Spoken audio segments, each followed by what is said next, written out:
Overview ingredients steps overview for someone who used to bake pies for a living every day. I rarely, if ever, make them anymore.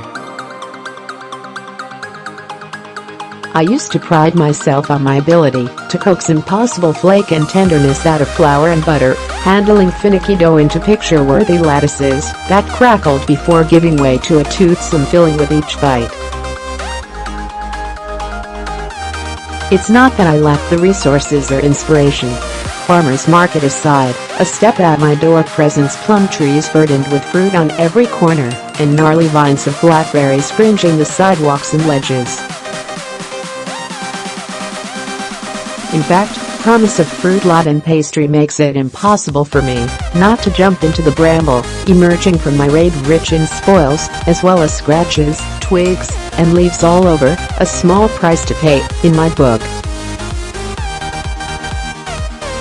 I've turned my back on my once beloved pastry because I found, well, why fuss with pie, when I can make a galette? For half the effort, I'm rewarded with a rustic and charming tart that's just as impressive and delicious. Related recipe, mushroom, fennel and herb ricotta galette. I don't have to deal with cajoling the dough into a dish, or precariously setting it just right over a filled pan. No need for part baking, and no holding my breath while the pie cooks, lest my painstaking crimps break or shrink.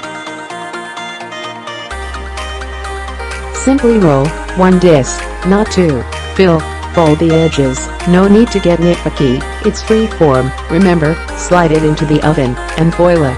Of course, some basic tenets of pastry still apply. The dough needs to be chilled at all times, given plenty of rest and not overworked. Overdoing it on the filling or using one with too much liquid are also no-nos, and would be a direct path to the dreaded soggy bottom. But, with these rules in mind, anyone can master the art of the open-faced tart. Related recipe, honeyed fig and walnut galette. So, to aid you on your own journey of discovering this pastry's virtues, I offer you a blueprint, an endlessly adaptable recipe. Cornmeal adds texture, hardiness and a touch of sweetness, while sour cream keeps the crust tender and flaky. Use the butter-flecked dough to encase the season's last stone fruit and berries, and as fall descends, figs, apples, and pears. Or layer it with a bed of herbed ricotta or caramelized onions, before reaching for gem-toned heirloom tomatoes from the farmer's market, wilting greens in need of saving, or that mound of wild mushrooms foraged and generously gifted by a friend.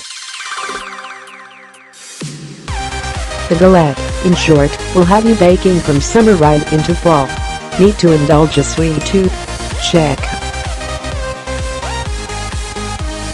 Satisfy a hankering for savory? Double check. Bring a dose of golden, buttery sunshine to a rainy afternoon? It's on it.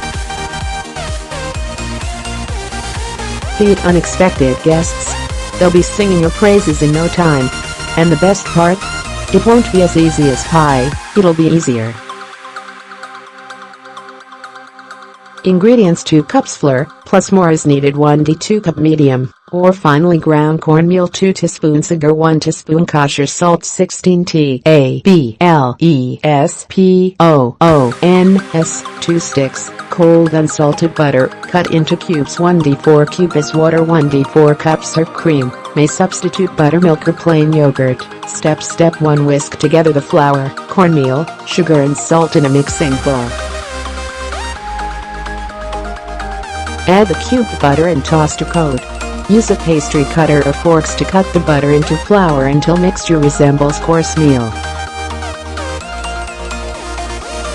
Step 2. Mix the water and sour cream in a cup, then drizzle a few tablespoons at a time over the flour-butter mixture.